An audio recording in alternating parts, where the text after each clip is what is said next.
Soy Fernando Díaz Villanueva, hoy es 8 de junio de 2023 y esto es La Contracrónica.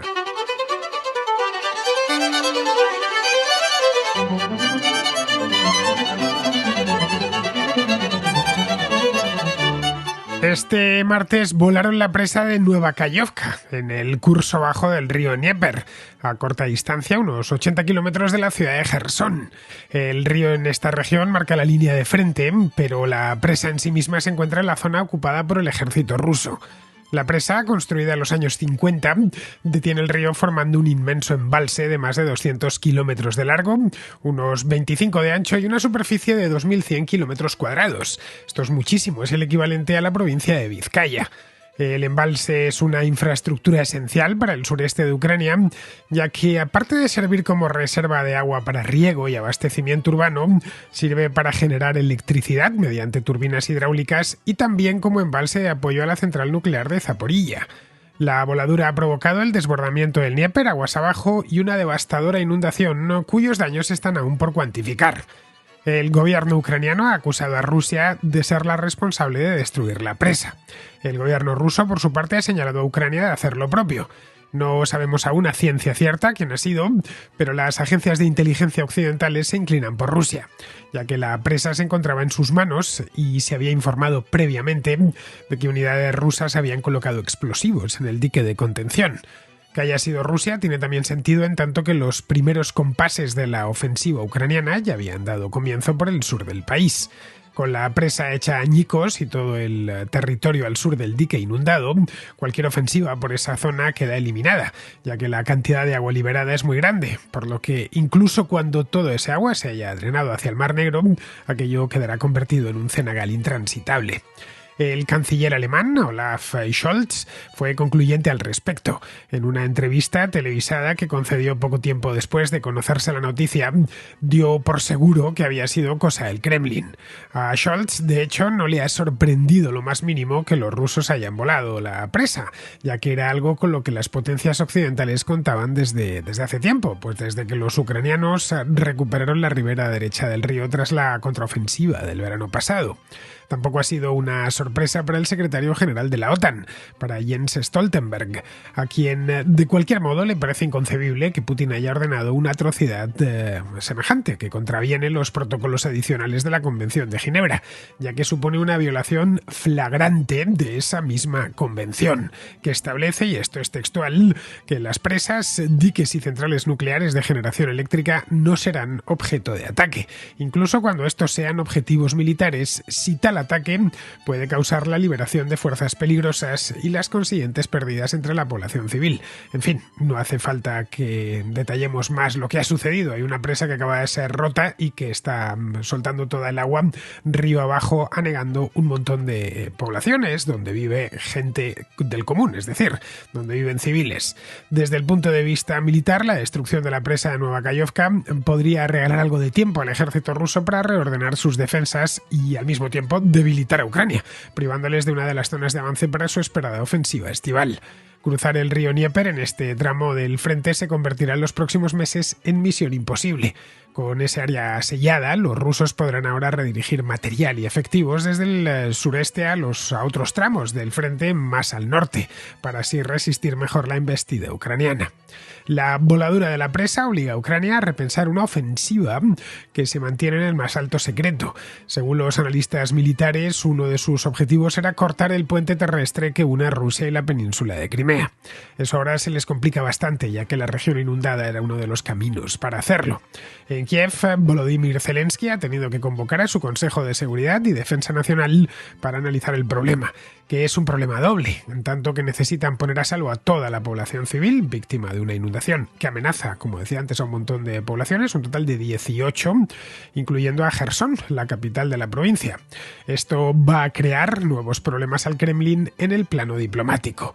Si se determina que Rusia es responsable, este destrozo se sumaría a la cuenta de crímenes de guerra que el ejército ruso ha perpetrado en Ucrania desde que dio comienzo a la invasión.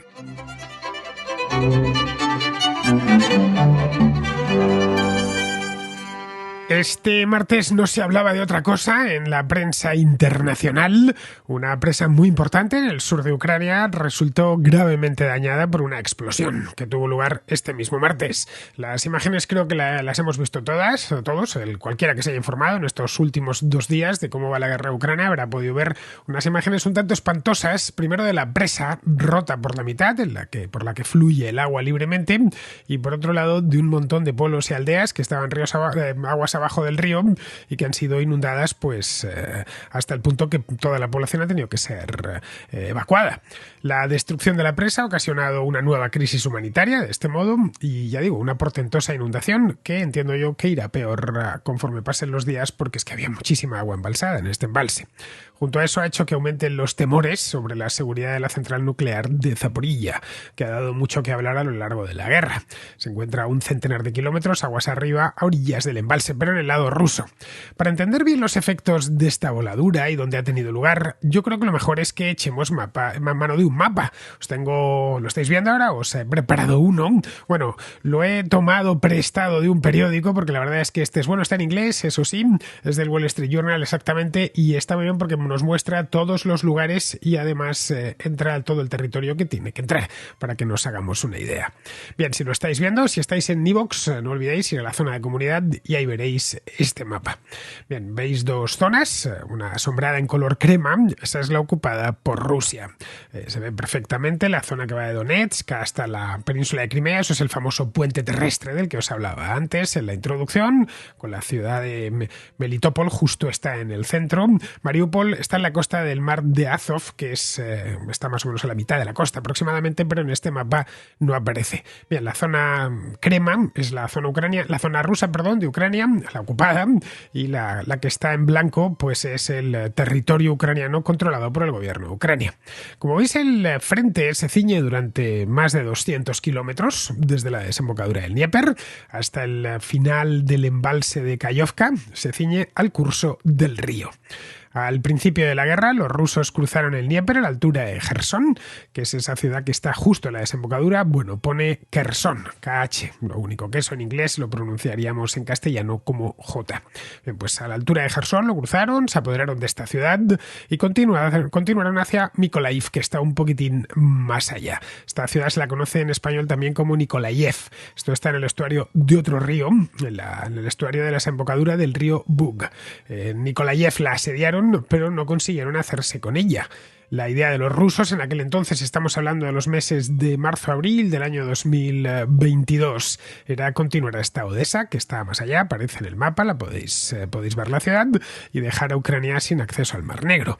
Pero no lo consiguieron. Se replegaron entonces hacia Jersón, de donde fueron expulsados por los ucranianos, pues hace no demasiado. Esto fue, hace ya quizá lo suficiente como para que hayan conseguido los ucranianos recuperar y consolidar la posición, porque esto fue la primera semana de noviembre, si mal no recuerdo. Fue la culminación de una exitosa contraofensiva que había dado comienzo pues un par de meses antes, a finales de agosto. Se quedó así convertido el Dnieper en la línea de frente, parcialmente, no todo el Dnieper, pero la parte final, los últimos 200-300 kilómetros del curso del río. El Dnieper es un río muy caudaloso, extremadamente caudaloso. Es de estos ríos que solo se pueden ver o en Centro Europa o en el este de Europa. Su anchura en Jersón ronda los 600 metros en las partes más estrechas, que es donde colocan los puentes, En otras zonas es incluso más ancho. Unos 80 kilómetros al norte de la ciudad de Jersón se encuentra la presa de Nueva Kayovka, que retiene las aguas del río. Hay varias en cadena a lo largo de la cuenca del Dnieper. Es uno de los principales recursos económicos de Ucrania, este río, del que sacan electricidad, agua para el riego, agua para consumo humano, en fin, que Ucrania no sería el mismo país si no tuviese un río con semejante caudal. Bien, pues esta es la última de las presas, esta de Nueva Kayovka. Allí genera electricidad con 6 turbinas hidroeléctricas y sirve como punto de partida para una serie de canales de riego y de abastecimiento urbano. Los canales de riego luego irrigan el sur de Ucrania. Toda esta zona es muy fértil, pero extraordinariamente fértil. El famoso grano ucraniano viene en buena medida de toda esta parte del sur del país. El embalse que se forma tras su dique, el embalse de Kayovka, que es como se llama, es muy grande. Bueno, lo estáis viendo en la imagen, en el mapa. Tiene un total de 230 kilómetros de largo y entre 20 y 30 kilómetros de anchura máxima, en función del lugar donde tomemos la medida.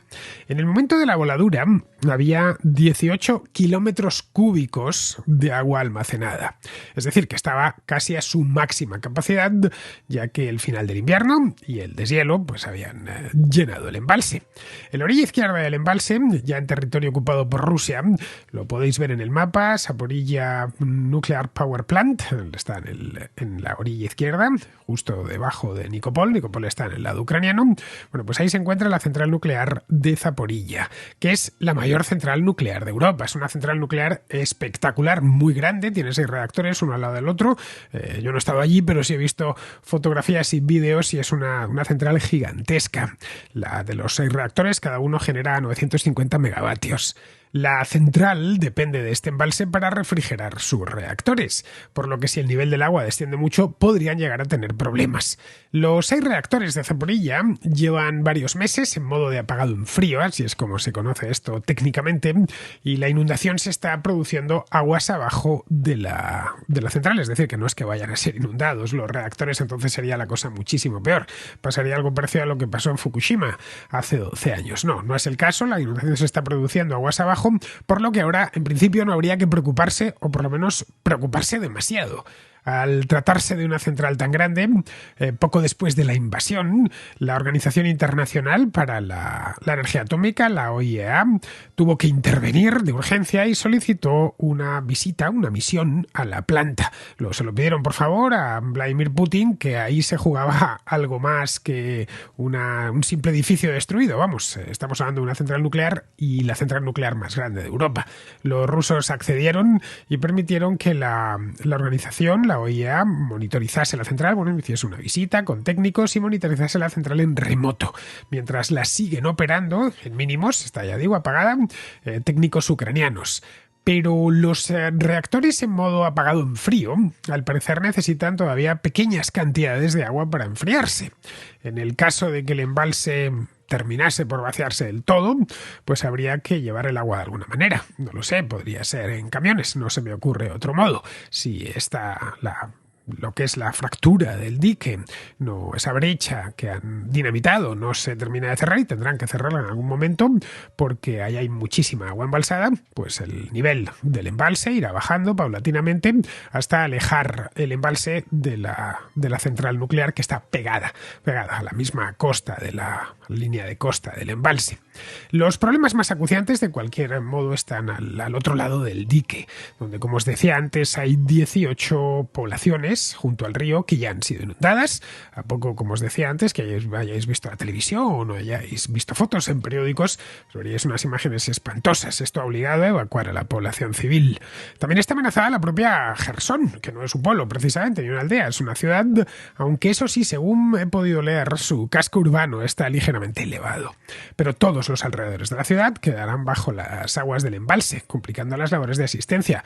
Estuve viendo ayer unas cuantas fotos de Jersón y había llegado ya el agua hasta allí. Algunas de las calles de la ciudad habían quedado anegadas.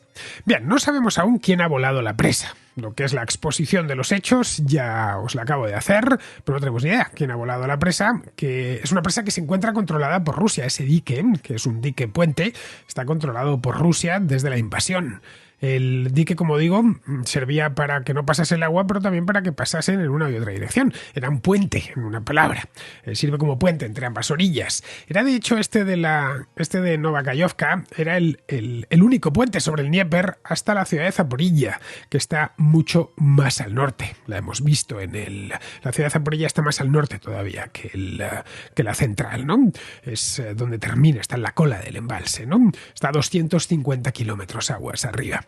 El embalse de Kayovka es tan grande que para las comunicaciones terrestres, las carreteras, los ferrocarriles, es algo parecido, no sé cómo llamarlo, algo parecido a un mar interior que obliga a redirigir el tráfico hacia la cabecera o hacia la cola del embalse. Si miramos un mapa de carreteras de Ucrania, veremos que todas lo esquivan, van por arriba o por abajo. La ciudad de Zaporilla, eso sí, aunque la central está en manos de los rusos, la ciudad de Zaporilla se mantiene afortunadamente en manos de los ucranianos. Bien, pues según el gobierno ucraniano ha sido Rusia quien ha volado el dique que se encontraba en su poder y por lo tanto lo tenía mucho más sencillo, y es lo más probable que haya sido así, ya que hace meses los ucranianos denunciaron que unidades rusas lo habían minado, habían instalado explosivos. No es de hecho la primera vez que hay problemas ahí. A finales del año pasado ya se produjeron algunos daños, aunque por fortuna la cosa no fue a más. Las potencias occidentales no pueden aún acusar a Rusia formalmente de esto, pero se inclinan a pensar que ha sido cosa del Kremlin. Ojo, esto era algo con lo que ya contaban, pero solo en un caso extremo de necesidad, ya que volar una presa, en fin, es una salvajada y además contraviene los protocolos adicionales de los convenios de Ginebra, como os comentaba antes. Es un crimen de guerra. Pero a Putin eso no parece que le importe demasiado, ya ha cometido unos cuantos en Ucrania. De hecho, la voladura encaja a la perfección con la forma en la que los rusos están librando esta guerra, sin ningún tipo de cortapisa. Desde que esto empezó, han violado todos los puntos o casi todos los puntos de las convenciones de Ginebra, empezando por el trato dado a los prisioneros de guerra y terminando por los bombardeos indiscriminados contra la población civil. Esto lo venimos viendo desde el mismo día de la invasión. No es nada nuevo. Esta vez, eso sí, han ido algo más lejos porque sin ese dique quedará inundada toda la desembocadura del Dnieper. Estamos hablando de más de 100 kilómetros de desembocadura. Se comprometerán, como os decía antes, la seguridad de la central nuclear de Zaporilla y se interrumpirá la generación hidroeléctrica de la central que hay instalada en el mismo dique, en la presa, cuyo suministro es fundamental para el sur de Ucrania. El Kremlin, como era de esperar, ha negado todo de plano. Dicen que ellos no tienen nada que ver y que han sido los ucranianos. Según ellos, se trata de un sabotaje perpetrado por los ucranianos que han volado su propia presa para privar de agua a la península de Crimea, cuyo abastecimiento de agua depende pues en aproximadamente un 80% de este embalse. No han especificado exactamente cómo, si lo han hecho con aviones, si lo han hecho con misiles o si simplemente unas unidades especiales de soldados ucranianos del ejército ucraniano se colaron de noche en esa zona y volaron la presa. Yo he leído todo tipo de versiones por internet. Creo que la palabra que ha utilizado el gobierno ruso es sabotaje, que han saboteado, en este caso la instalación, que por supuesto Rusia la considera propia porque esta región está formalmente anexionada a Rusia. Ya sabéis, iban a luchar contra el nazismo y no sé qué cosas más, y al final han terminado anexionándose, esto es desde septiembre, anexionándose buena parte del país vecino, anexionándosela formalmente, vamos, que para los mapas rusos ya toda esta parte de Ucrania forma parte de la propia Rusia. Así que esto es lo que han venido a decir ellos. Esa es, no sé cómo llamarla, es su coartada. Pero lo cierto es que esto perjudica mucho más a los ucranianos que a los rusos. Les perjudica más desde el punto de vista humanitario. Si la presa, esta inundación está perjudicando a alguien, es a los propios ucranianos. No olvidemos que Rusia está invadiendo un país que no es el suyo y tanto en su zona, la zona que tiene ocupada, como en la otra, hay ucranianos. Cuando este río se ha desbordado, ha afectado a aldeas que están a ambos lados del río. Pero en ambos lados del río residen ucranianos. Eso por un lado. Desde el punto de vista humanitario es una tragedia para los ucranianos, no para los rusos. Pero también desde el punto de vista militar. Las zonas inundadas son impracticables para la guerra. Esto se sabe desde siempre, se sabe desde tiempo inmemorial. No pueden avanzar también para la guerra moderna, ¿eh? No pueden avanzar, salvo que sea aérea, si no, por tierra es muy difícil moverse por una zona inundada. Además, aparecen paludismo, en fin, infinidad de problemas tienen las zonas inundadas. Hay muchísimos precedentes. Caray, en el siglo XVI, los holandeses abrían los diques para inundar los campos e impedir así el avance de los tercios españoles. Era una de las tácticas de guerra que tenían. tenían. En el siglo XX los chinos volaron todas las presas en el río Amarillo para que los japoneses no pudiesen seguir avanzando. Pero si nos venimos a la Segunda Guerra Mundial, a la propia Ucrania, nos encontramos también un precedente. En la Segunda Guerra Mundial, en el 41 exactamente, la Unión Soviética voló la presa de Dnipro sobre el río Dnieper también para ralentizar la campaña alemana de la invasión de Ucrania, es decir, la parte sur de la Operación Barbarroja. Los aliados, esto en el lado aliado, en Europa Occidental, también utilizaron esta táctica. Atacaron desde el aire los diques que había en la región del río Ruhr, en Alemania, para inundar los pueblos de la zona. La región del río Ruhr es el Ruhrpott, que llaman en Alemania, es la más industrial de todo el país. Y así, pues, evidentemente, inundarles algunas fábricas y complicar la fabricación de armamento. La idea, como vemos, podríamos seguir con un montón de precedentes más, pero eso de inundar un área es una táctica de guerra, vamos. No es una idea nueva, pero no por ello deja de ser criminal y quedó completamente fuera del derecho internacional con los protocolos estos protocolos adicionales de la Convención de Ginebra que se aprobaron pues en 1977, hace ya un montón de años. Vamos, que Putin está perfectamente al tanto de que lo que acaba de hacer no se puede hacer, como está al tanto de que no puede invadir un país vecino, pero bueno, ha decidido pisotear el derecho internacional prácticamente todos sus artículos y lo está haciendo de manera concienzuda. Solo nos queda esperar que cuando pierdan la guerra los rusos, Putin y los más significados dentro de su régimen terminen frente a un tribunal penal internacional.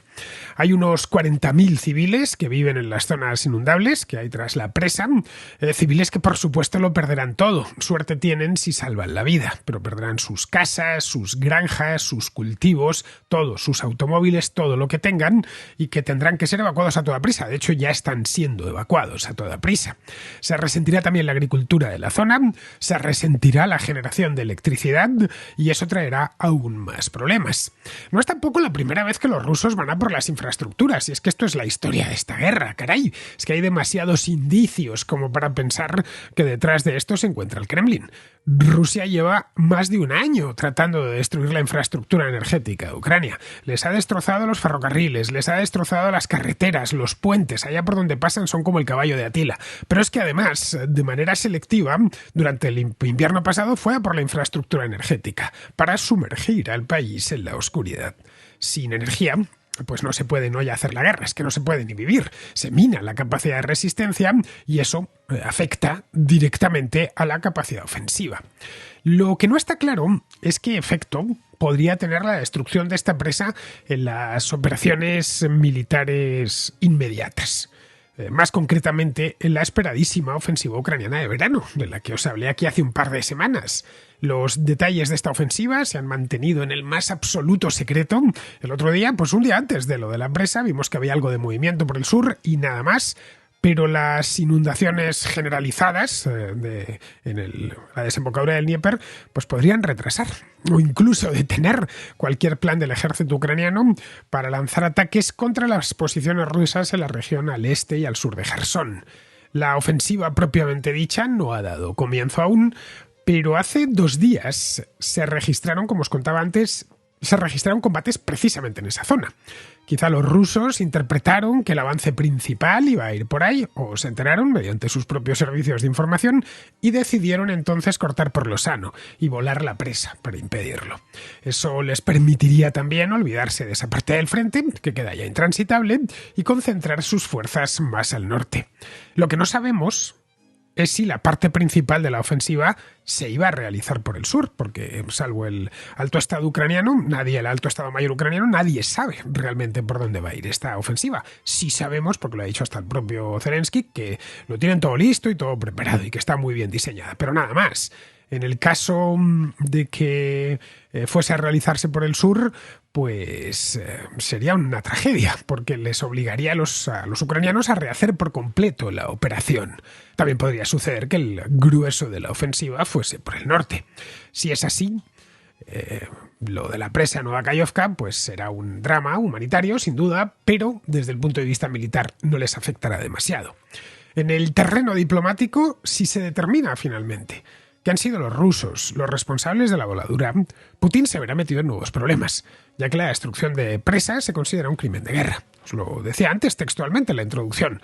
Los protocolos adicionales a los convenios de Ginebra, que son del 77, establecen que las presas, diques, esto es textual, presas, diques y centrales nucleares de generación eléctrica no serán objeto de ataque, incluso cuando estos objetivos sean objetivos militares, si tal ataque puede causar la liberación de fuerzas peligrosas y las consiguientes pérdidas entre la población civil. En fin, como vemos, para el régimen de Putin esto es un suma y sigue. Ya les da igual de lo que les acusen porque han unido su existencia a la victoria en Ucrania. De cualquier modo, que hayan tenido que recurrir a esto es una muestra evidente de debilidad. Nos dice que son incapaces de tomar la iniciativa y que todo lo que les queda es impedir que los ucranianos avancen, empleando lo que tienen a mano, que a estas alturas ya son simplemente los civiles. Putin ha puesto a los civiles en el centro desde el comienzo mismo de la invasión, los emplea de forma infame para minar la moral de la población con ataques de gran crueldad.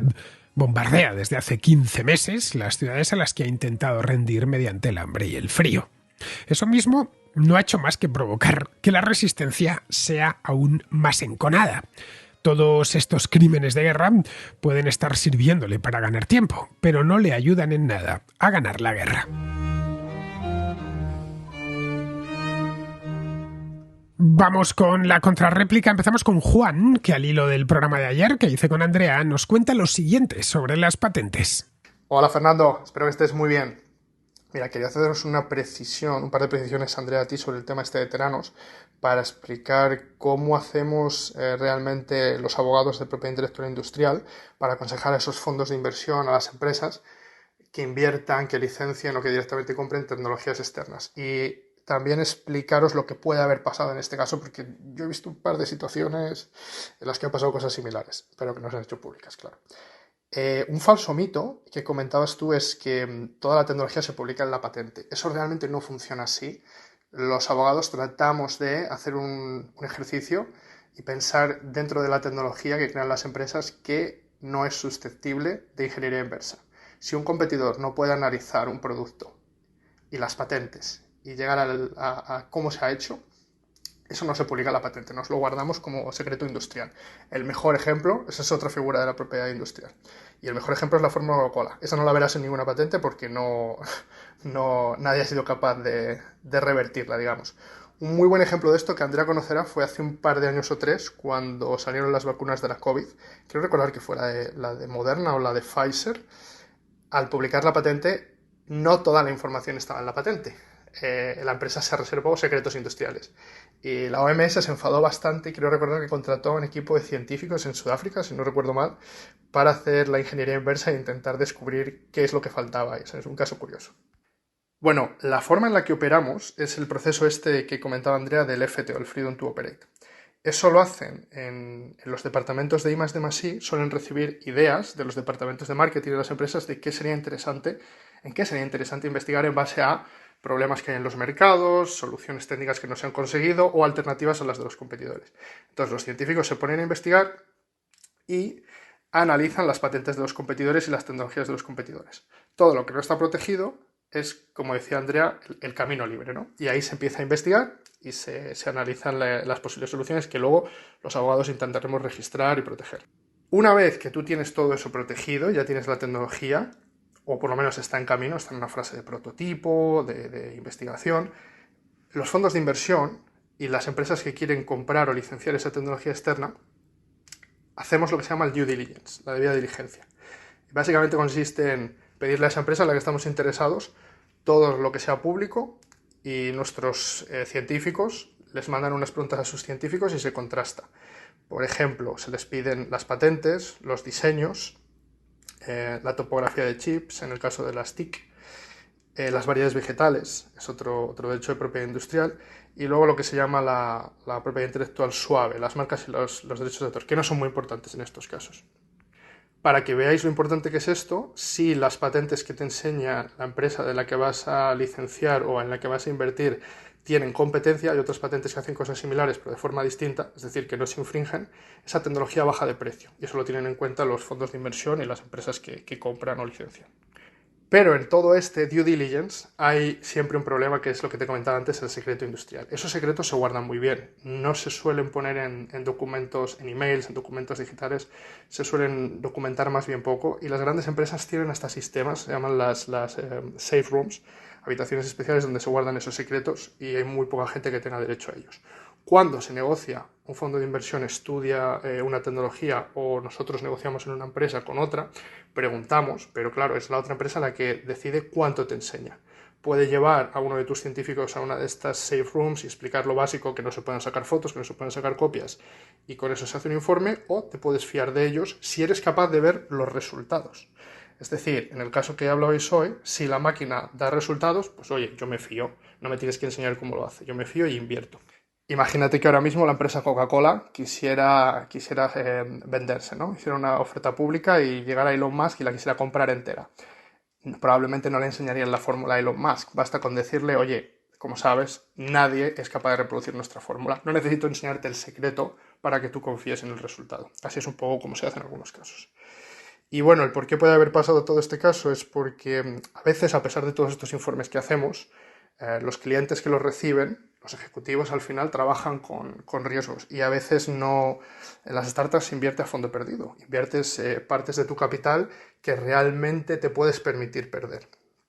Entonces hay empresas que, aunque les pasemos un informe de due diligence que aconseja no invertir, al final invierten solo para tener la posición por si acaso, y eso es lo que podría haber pasado en este caso que comentáis. Un saludo. Yo puedo entender, Juan, que cuando se presenta una patente pues haya ciertas cosas que traten de ocultarse, más que nada para que la competencia no te copie y te arruine la patente. Pero es que aquí no hablamos tanto de patentes como del hecho de que gente con mucho dinero metió, pues qué sé yo, 30, 50, 100 millones de dólares en la empresa. Entre ellos, como comentábamos ayer, el propio Rupert Murdoch, que entregó alegremente 100 millones a Theranos sin haberse cerciorado de que esa tecnología de la que presumían no funcionaba o no tenía avisos de hacerlo, vamos. Para eso no necesitas un abogado. Te hace falta también un experto o varios expertos en ese tipo de instrumental. No lo sé, si yo, por ejemplo, voy a invertir una gran cantidad de dinero, estamos hablando de 100 millones de euros, qué sé yo, en una empresa que están desarrollando un dispositivo que es capaz de ver a través de las paredes, pues lo primero que haría es informarme muy a fondo sobre lo que son capaces de hacer y en qué estadio de desarrollo se encuentran. Cuando voy a meter 100 millones me van a decir muchas más cosas que si me limito a presentar una patente porque ese dinero lo necesitan. Para ello, no lo sé, contrataría la asesoría de algún entendido, de varios entendidos en el tema. Piensa que si vas a gastarte 100 millones de euros en una empresa, pues no lo sé, pagar una asesoría 10, 20, 100.000 euros no parece demasiado. Otra cosa distinta es que alguien en quien confías mucho, como otro inversor o un político del que te fías, te dé su confianza personal. Eso ya es distinto. Te lo valide personalmente. En ese caso es diferente y lo mismo pues te arriesgas. A fin de cuentas, esa persona está metida en la empresa y confías en esa persona. Esto es lo que pasaba con Theranos. Elizabeth Holmes estaba muy bien relacionada. Su padrino, lo comentábamos ayer, era George Shultz, había sido el secretario del Tesoro con Nixon, luego posteriormente secretario de Defensa con Reagan, un tipo muy influyente en Washington, a quien todo el mundo escuchaba y se fiaba de él. El verdadero éxito de esta mujer, lo que mejor se le daba era eso, era la pose. Se trataba de una estafadora en estado puro, una estafadora de altos vuelos, eso sí, que consiguió engañar a gente muy poderosa e influyente vendiendo una imagen de genio, de persona que iba a cambiar el mundo. Se vestía de una manera muy concreta, siempre iba de negro, cuidaba muchísimo su imagen personal y cuando concedía una entrevista marcaba distancias, casi como haciéndole un favor al periodista. Ese fue su secreto, un secreto que con el tiempo perfeccionó hasta el extremo de que para el año 2013-2014 se había convertido en alguien muy popular. Lo incluían en las listas de gente más poderosa e influyente y le entregaban premios. Era llamativo, porque Theranos no dejaba de ser una empresa tecnológica. Caray, una más de las muchas que hay en Silicon Valley. Que es que allí son cientos, miles. Si Theranos aparece en España, pues igual, pues es la novedad. Pues fijaos lo que ha inventado esta española, tampoco es muy común. Pero en California, concretamente, en la bahía de San Francisco, vale, es cierto que el producto que decían desarrollar iba a revolucionar los análisis de sangre, algo sin duda útil, pero no estaban inventando, no lo sé, el remedio al envejecimiento, la cura del Alzheimer. Tenía mucha más presencia mediática de la que realmente se merecía. Y todo eso se lo debía a su fabulosa y constante campaña de relaciones públicas y a saber rodearse de la gente adecuada. Bien, vamos ahora con Ricardo, que nos trae una reflexión sobre por qué hay gente que apoya a Putin porque se ha creído que es el paladín de los valores tradicionales. Hola Fernando, buenos días. Mira, esta reflexión se me ha ocurrido esta mañana cuando he ido a un contraescucha preguntarte por qué hay gente que apoya o justifica la postura de Putin y piensa que representa unos valores tradicionales y que merecen ser rescatados en la sociedad. Y esto me hace pensar cómo las posturas y las tendencias se manipulan y nos hacen ver que determinadas gentes, determinados grupos son buenos o malos según la circunstancia. Todavía me acuerdo aquella película de Rambo, cuando el adalid de los americanos llegó a Afganistán a salvar a los valerosos mujahidines que luchaban por su libertad de la opresión rusa. Bueno, pues entonces los mujahidines y los talibanes eran unos señores magníficos y estaban oprimidos por el imperialismo ruso. Y luego resultó que cuando se metieron los Estados Unidos, pues eran unos terroristas. Y evidentemente para mí lo son, pero lo eran también antes. Entonces creo que estamos muy manipulados por la opinión de los poderosos. Yo de todas formas estoy totalmente en contra de la guerra de Ucrania y creo que Putin es un tirano, uno de los muchos que ha tenido Rusia, porque por desgracia este país no parece que no tiene solución ni arreglo. Pasó de los zares a Stalin y de Stalin a las mafias y a los oligarcas corruptos y a este señor que, por llamarle algo, que se llama Putin, que representa todo eso. Bueno, sin más, solamente quería hacer una reflexión sobre cómo la gente o las tendencias pueden ser buenas o malas según quien las estudie o quien hable de ellas o cómo nos las quieran presentar. Un saludo a todos y gracias por escucharme, Fernando. Muy buena reflexión, Ricardo. No hay que irse a los mujahidines afganos, a quien el propio Ronald Reagan llegó a recibir en la Casa Blanca en los años 80. Llegó a decir de ellos que eran lo más parecido a los padres fundadores de Estados Unidos. 10 años más tarde, esos mismos mujahidines se habían convertido en una amenaza, que prestaban apoyo a Al-Qaeda y acogían a Osama Bin Laden. Vamos, que no es necesario que nos vayamos tan lejos, ¿eh? Recordemos cómo se recibía a Erdogan en Europa Occidental hace solo 10 años, 15. Le tenían como un reformista y un modernizador. En España le recibía Zapatero con los brazos abiertos y montó con él aquello de la Alianza de Civilizaciones. Esto estarán en las fotografías, era de 2004, 2005, por ahí.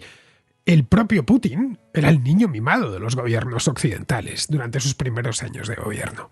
Le hicieron hueco en el G7 y le agasajaban allá donde iba. En fin, ahí tenemos las fotos con todos los presidentes de Estados Unidos, con todos los líderes europeos, brindando con el rey de España en el Palacio Real de Madrid y paseando con la reina de Inglaterra por Londres en carroza abierta. Se le trataba realmente bien y se le daban facilidades y buenos acuerdos energéticos. Los alemanes estaban completamente entregados con él, pensando que si les comprábamos a los rusos gas y petróleo, pues a Rusia eso les enriquecería y les acercaría a Europa y a Occidente. Pero bueno, ya sabemos que sucedió todo lo contrario.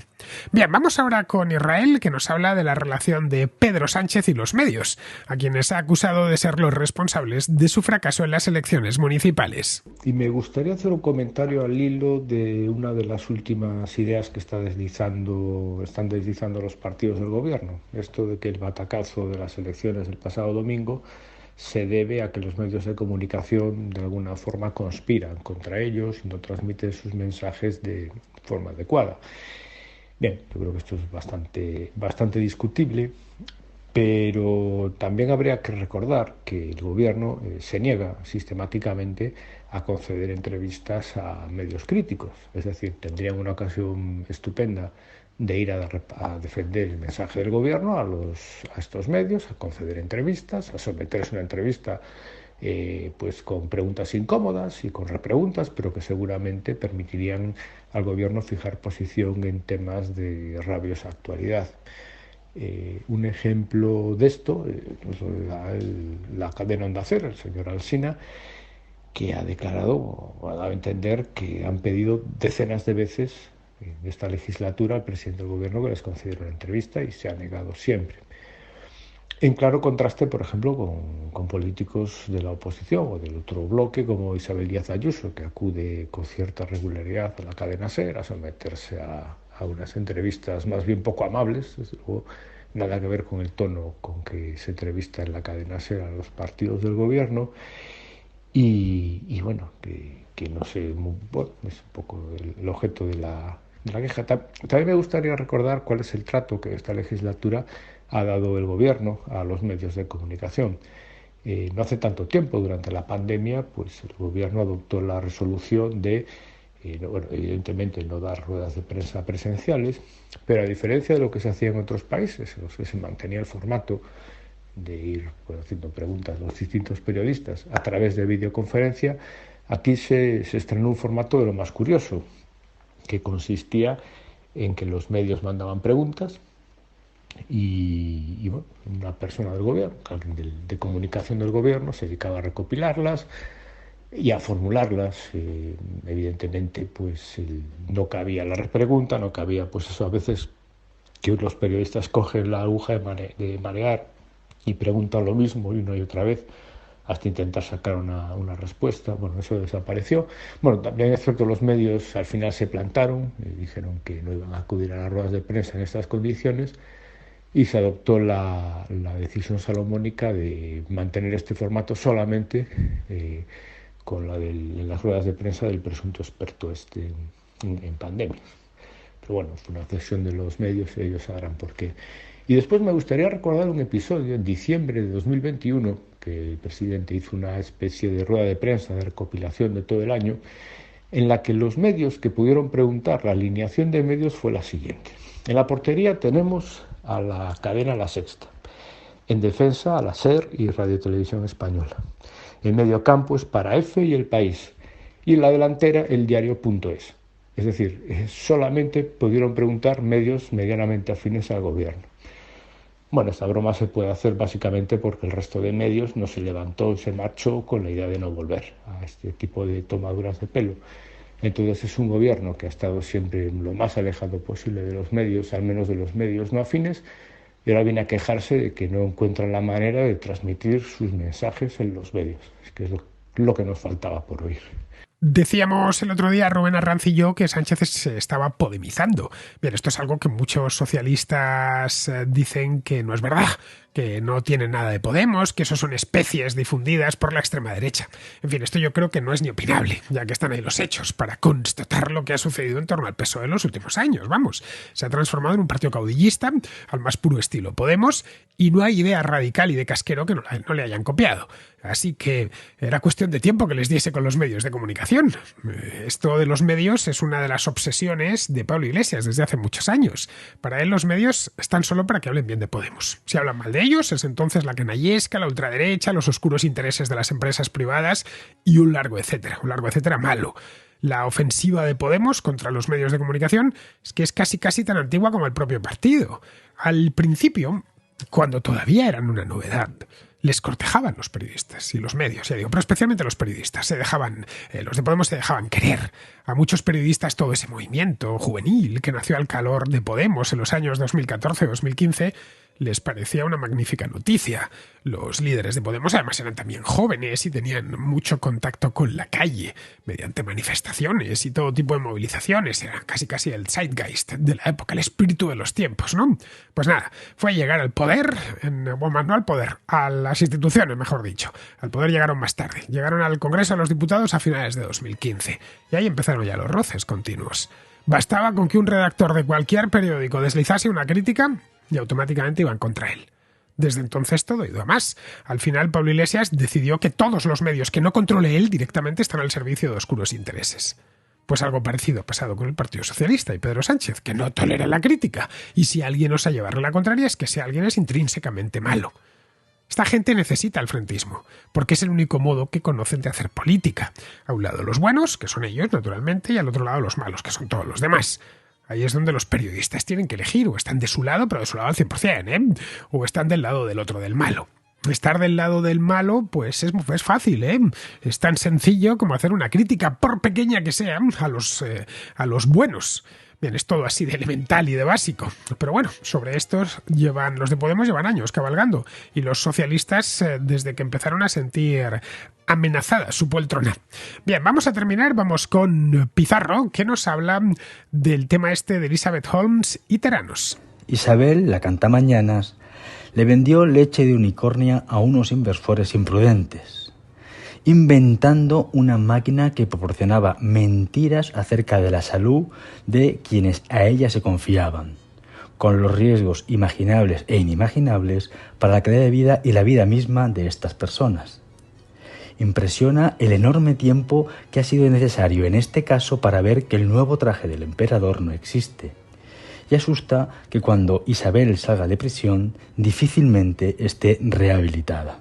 Un cordial saludo de Pizarro. Y hasta aquí, queridos amigos, llega la contracrónica de hoy, jueves 8 de junio. Hoy, por cierto, estoy en Salamanca. Estoy en Salamanca junto a Alberto Garín.